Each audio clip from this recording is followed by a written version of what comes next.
Hello, welcome back to the geography class. Today, we are going to see the hazardous environment resulting from small-scale atmospheric disturbances, namely tornadoes. Welcome.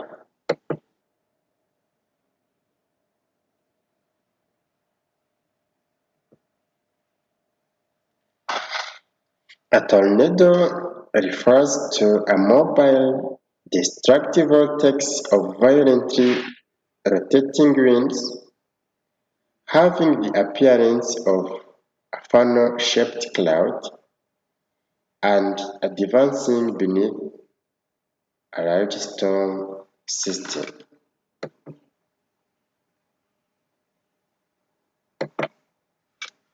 For a tornado to form, 5 conditions are needed: wind shear, lift of air, instability, moisture in the air, and cold winds which are fast moving in the upper atmosphere. Now, let's see the role of each of these conditions in the formation of a tornado. Wind shear. Wind shear means the winds on the surface and the winds above them don't have the same velocity, the same speed. So winds on the surface are slower than winds above them, as it is shown in this diagram. You see the first wind here on the surface has 2 miles per hour. Another wind above it has 12 miles per hour.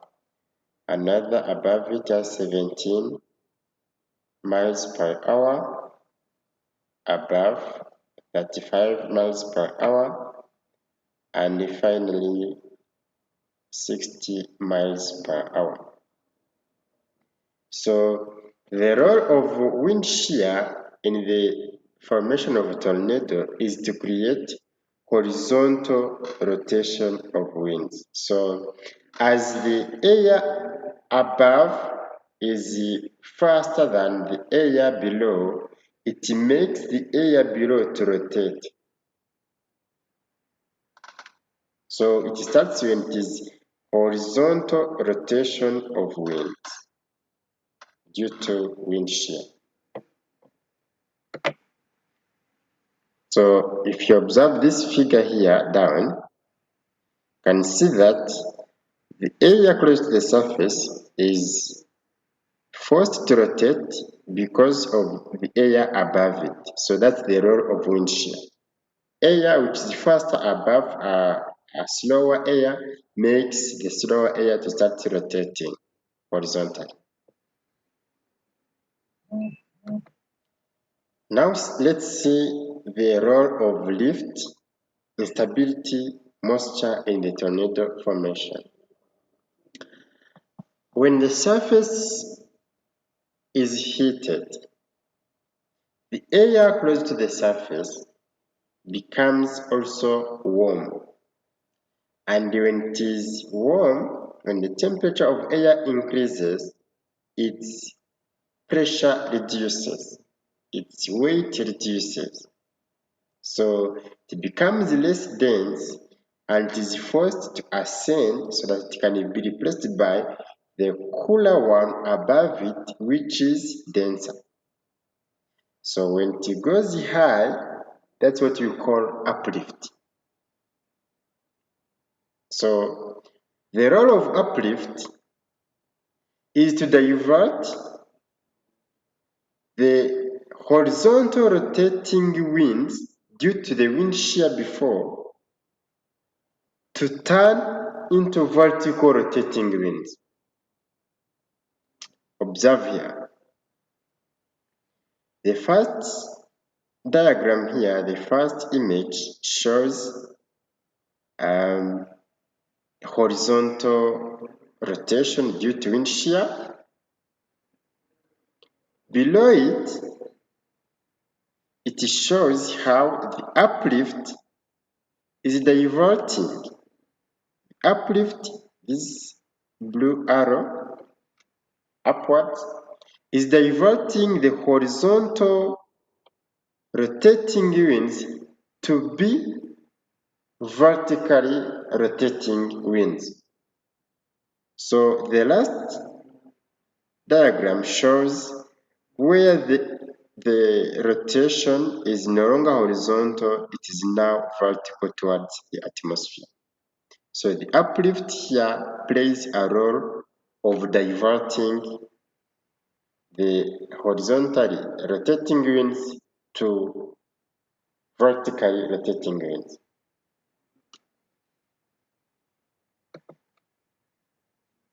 Another role of uplift is to create change in the temperature of the air.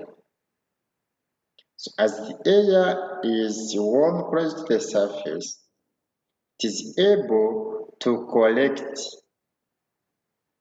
water vapor around, like to evaporate water from the surface or to collect transpiration from plants as they are also warmed.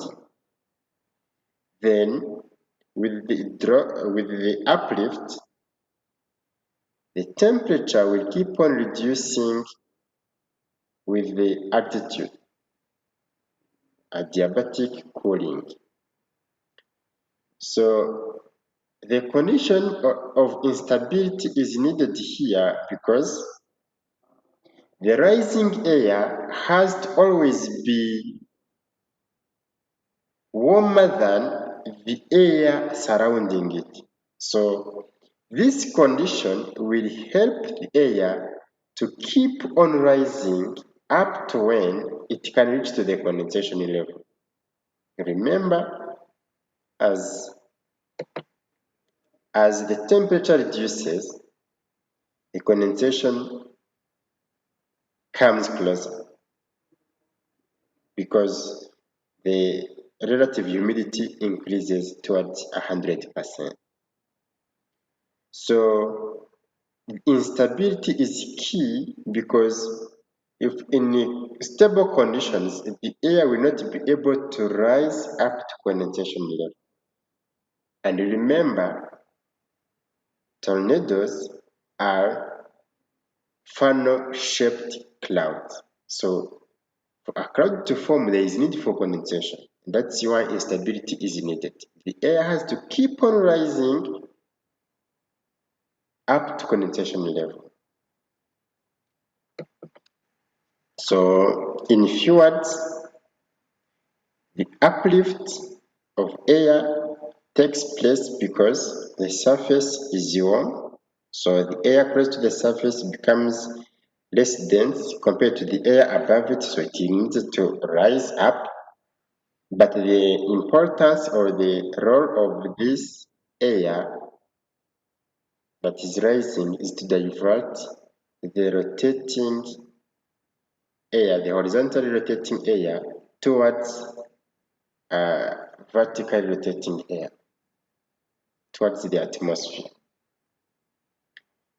And moisture is needed because as the air rises, it has to go with some vapor or evapotranspiration. It is needed because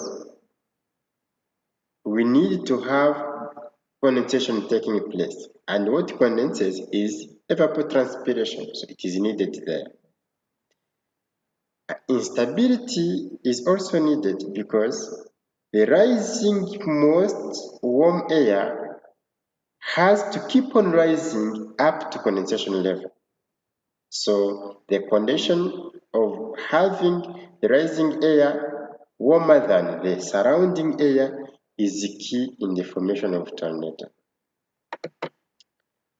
The last condition for tornadoes to form is cold winds in the upper troposphere, which are highly moving or which are moving at a high speed. So these winds have a very big importance in the development of tornadoes because one, they increase the rotation of the air that was ascending. You remember there was first horizontal rotation due to uplift of air.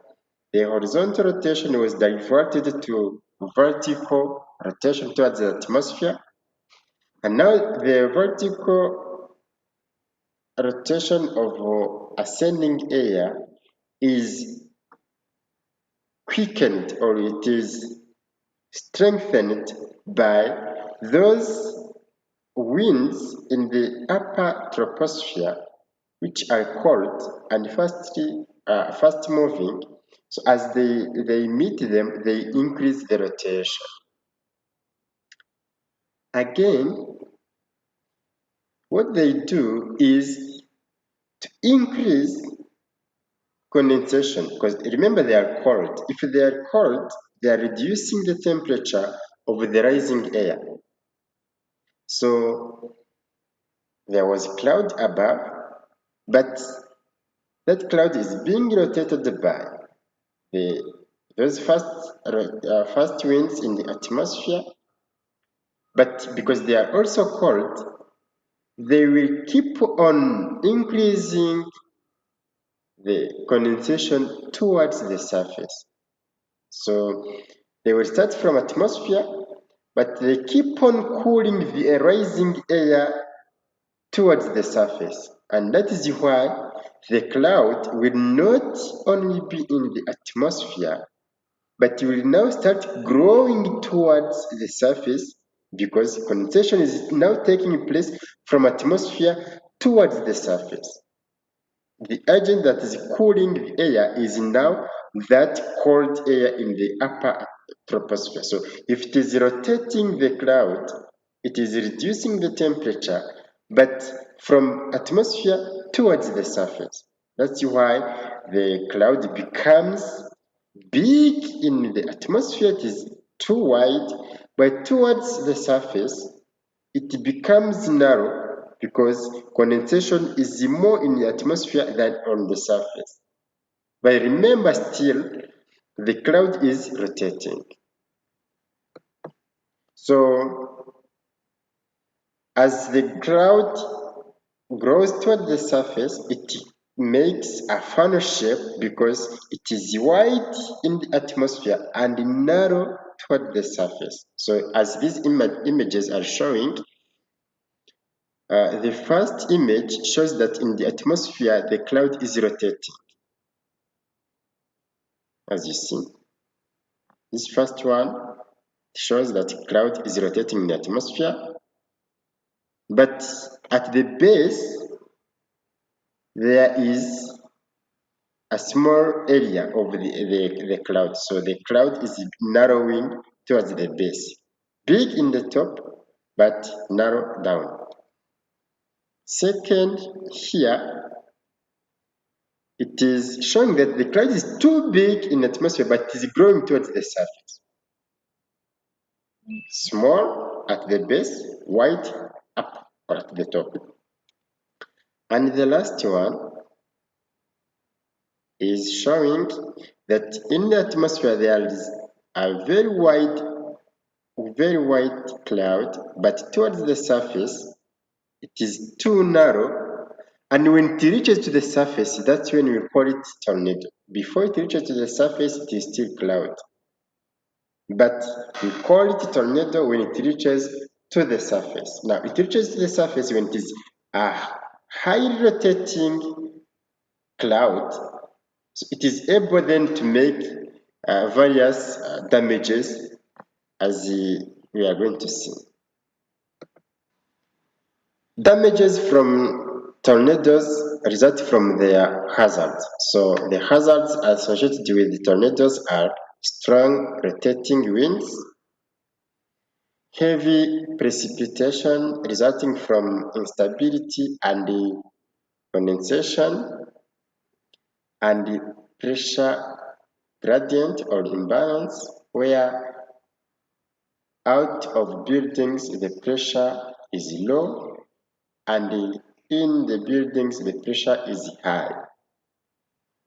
So this pressure imbalance causes the air in the buildings to be forced to move out to go to the low pressure. So this can cause some buildings to burst or to explode as the air is forced to leave there.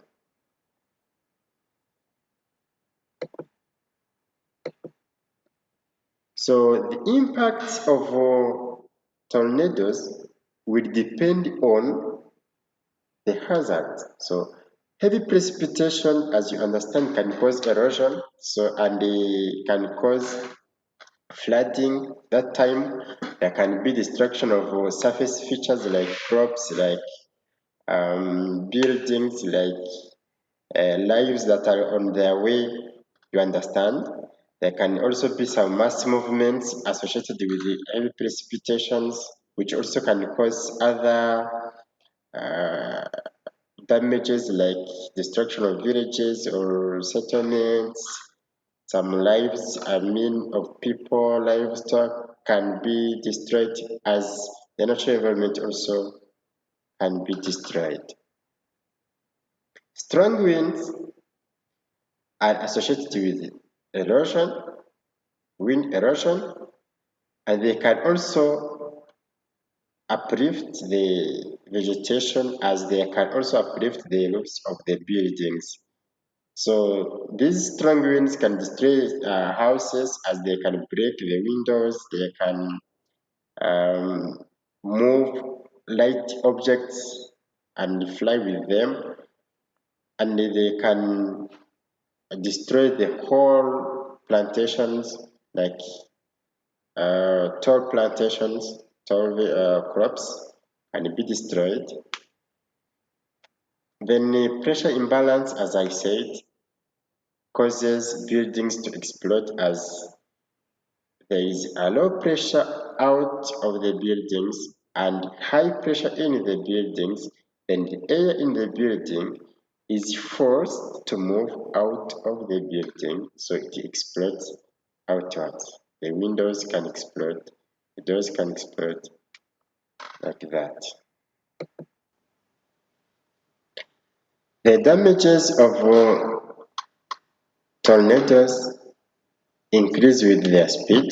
As you can see, when the speed is 65 to 85 miles per hour, the damages are light, but when the speed is above 200 miles per hour, the damages are incredible. The management of tornadoes is really a bit hard. It is almost impossible to stop tornadoes when they have developed. These first two bullet points uh, are some ways that can help to stop the tornadoes, like use of atomic bombs. But if you see, impact of atomic bomb can be more damaging than tornadoes, so it is not effective. There can also be the use of huge pile of dry ice, which is also less effective since it is hard to be able to put it in that highly and quickly rotating uh, cloud in the atmosphere. But some ways can help to reduce the hazards, the impact of tornadoes, like use of effective prediction, like knowing which seasons uh, the tornadoes take place in a certain place, So that time people will know in this season tornadoes will hit, so they can now get ready or they can resettle meanwhile so that they reduce the impacts. They can also be used of maps or hazard mapping showing tornado eye in the areas, the pathway of tornadoes, most likely pathways. So this also helps people to reset or to settle far from the tornado eye, though it is hard to some extent that the tornado can change the pathway, and when you're predicting that you pass here, it passes there, so it's a bit hard, but it also can reduce to some extent the impact. Um, they also can have use of hazard resistant designs like woodening the windows so that they can't explode when there is pressure imbalance. They can trim branches of trees so that when the strong winds are shaking them, they don't fall off on buildings or on people or on people's properties like cars or anything else. They also can be ready with emergent kits so that if it happens that they need some emergency, they are ready to have them, as they also can remove the outside antennas and satellite dishes. But most importantly, they have to be ready for secondary hazards like fire, like flooding, like mass movements, which may happen after the tornadoes or after the tornado has gone. This may happen later. So when they are not vigilant, they can be victim of secondary hazards. So number last, but not least, you can think of very many. They need to be ready with a certain budget which will help in the reconstruction of destroyed infrastructures or destroyed facilities. Thank you for watching. If you want more videos, subscribe.